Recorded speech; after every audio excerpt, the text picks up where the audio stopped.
Person 87, so your energy manifests on the rainbow road as a butterfly, and I see you as this cartoony butterfly flying basically along the road, and every so often there's this hand holding a bucket, like a silver bucket, and in the silver bucket is this rainbow colored paint, and they pour the rainbow colored paint over you as a butterfly, and you like basically kind of move through this and shake it off and just keep flying. And so this happens like every so many feet, like another hand comes with silver bucket and pouring this rainbow colored paint over you. And so symbology for me with butterflies is always transformation, and the paint, like being doused in a rainbow colored paint, would be, to me, connecting with the 10th dimensional energy, like the matrix energy, which is like the God energy, basically all the healing colors, the healing lights, the healing frequencies. And so I asked what the name of your reading was, and they said beauty. So it's really interesting because the very end I ask what the message from your higher self is, and they come down and say beauty is in the eye of the beholder. And so if you're not a spiritual seeker, or if you're not like into the metaphysics and like esoteric things like this, then I would say you're probably about to be, or you're probably going to get spiked with the interest of it, maybe. It seems like you're very aligned to this work, and the whole message of your reading seemed to want to get you off of how you perceive and to know that you're actually really connected into this field. So basically, that's kind of the messages that are coming through. And so when I see you as a butterfly transformation moving through the healing energy, it's like they're pouring this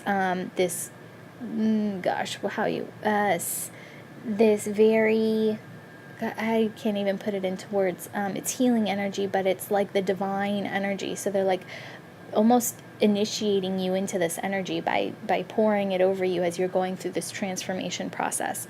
And so once this is done, then I see you standing on the rainbow road, and you're in this like full leotard suit, but it's covering you completely, like it's mitted over your hands and it's covering your toes. It's like a full body leotard, and it goes all the way up your head, and it just shows like a ski mask, like your eyes and your nose stick out. I can only see the skin of your eyes and around your eyes and your nose.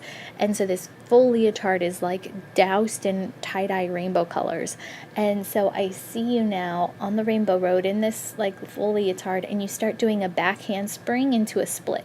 And you do a back handspring into a split and a back handspring into a split. And every time you do it, it becomes more fluid and more beautiful and more graceful, to the point where at the very end, it is so eloquent, I can't even put into words how beautiful it was to watch you do this display.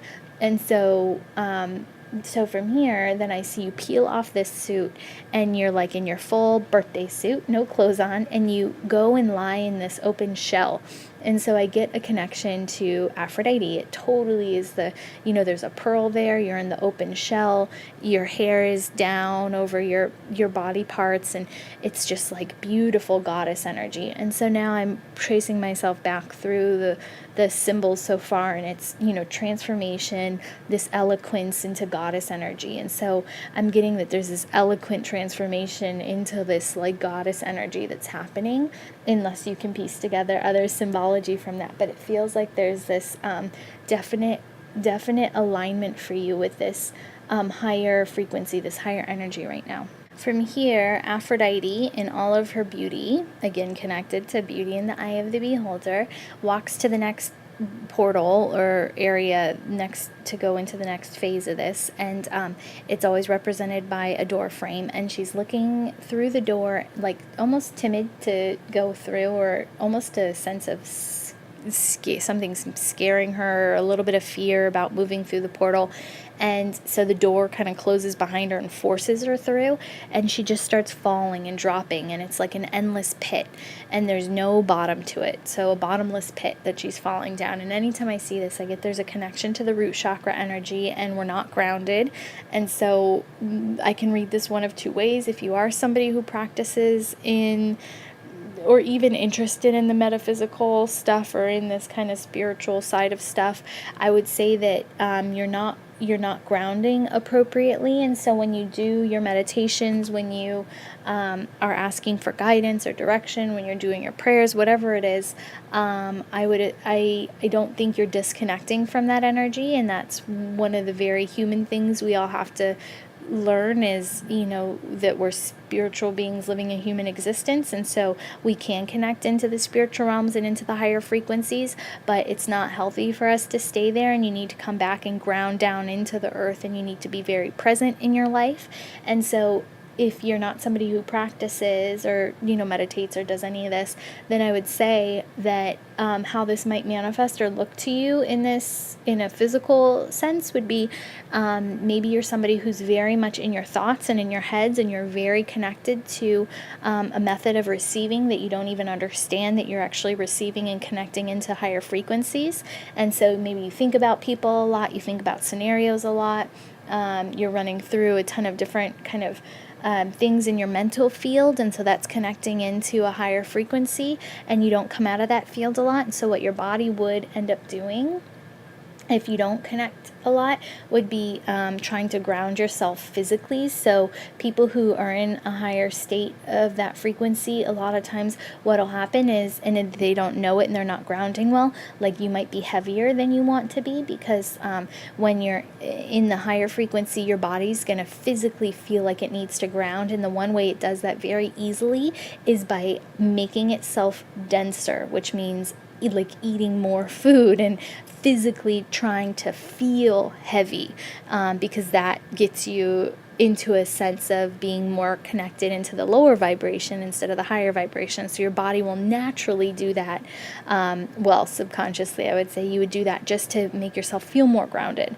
And so since we're going beauty is in the eye of the beholder, I would think maybe that might be something that you might connect to if you don't know about like grounding and higher frequency and all that. And so then the next phase, I see you walking, then now there's ground and you're walking on this ground and you go into this huge flower field, and the flower, there's like all of these flowers around you, and you just start rolling around in the flowers. And I get this vision of like poppies, right? Because poppies are create opium, right? And so I get this like almost like intoxicated, like you are just intoxicated by the feeling, by the touch of the flowers, just by being surrounded by these flowers. I see you making snow angels in the flowers. And so for me, flowers symbolize in my own practice, a lot of times, especially when I'm in a meditative journey, is my connection to my angels and my guides. They'll show themselves and present themselves as flowers, and then that specific flower will show up in my life, when my guides kind of are around or their energy's around, or I need to be more aware of something that I work with that guide on. And so I get that this is a way for you to connect physically into the physical world, but I also get that it's a way to get yourself into those higher levels of trance. So one of the practices you might want to start doing is setting aside time to actually connect into the higher realms and spend that mental energy connected into the higher realms for guidance or whatever, and then pull out of that and instantly ground yourself back into the real world. And I feel like something like being around a flower or smelling a flower to like reconnect you into the physical world, like the world that you're supposed to be in without being connected into that mental world. I think that will help you.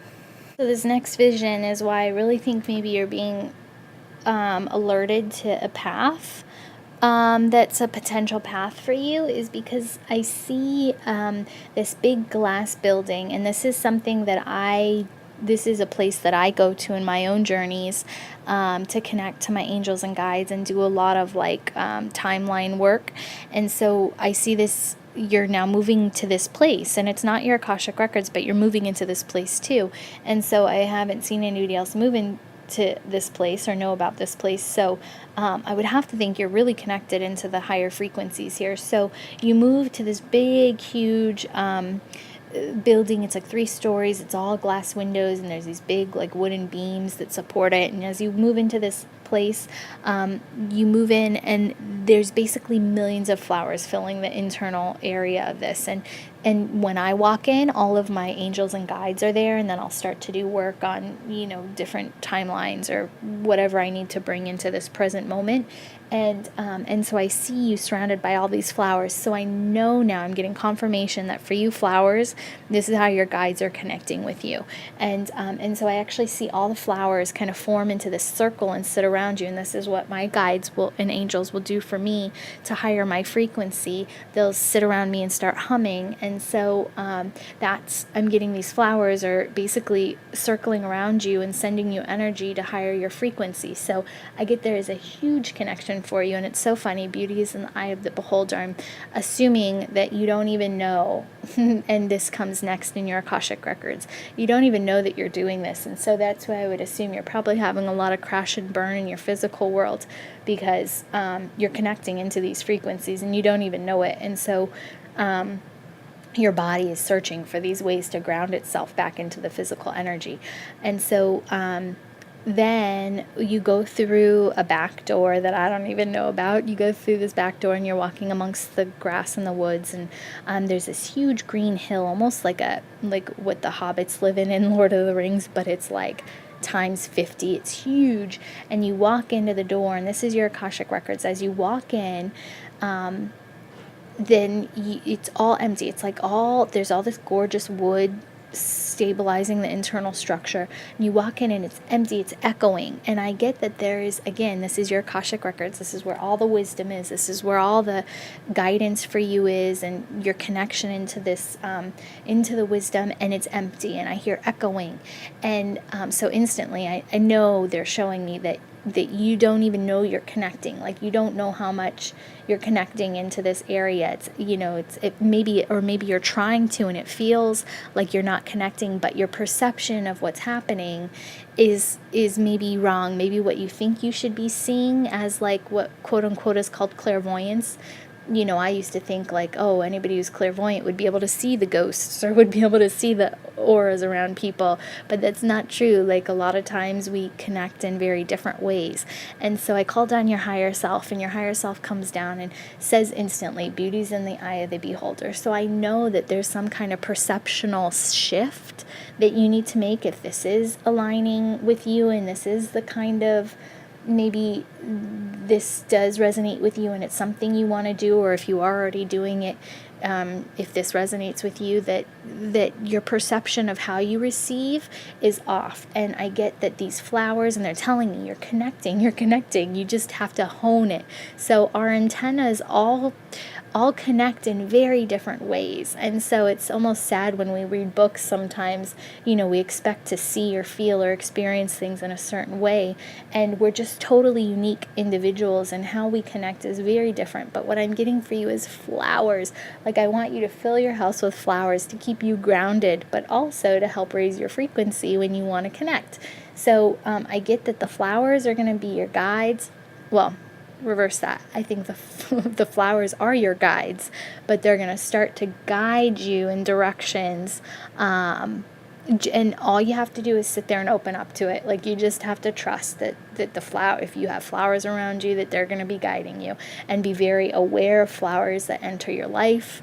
When if you catch a flower off the corner of your eye, or if you see a flower on TV and you're thinking something, just understand that the synchronicities that'll start to pop up to around these flowers. So Beauty was the title of this, and I have to say it was such a beautiful journey and beautiful reading. Everything about this, from Aphrodite to the butterfly and the matrix, the 10th dimensional rainbow energy, to the flowers, everything about this, beauty's in the eye of the beholder. So know that you're connecting, and know that that what you're doing is aligned. And if you want, if this is something that feels right to you, all you have to do is trust in it, and that beauty that surrounds you. The more beauty that you can see surrounding you through these flowers and connections, I think the more you're going to be able to receive. So with light and love.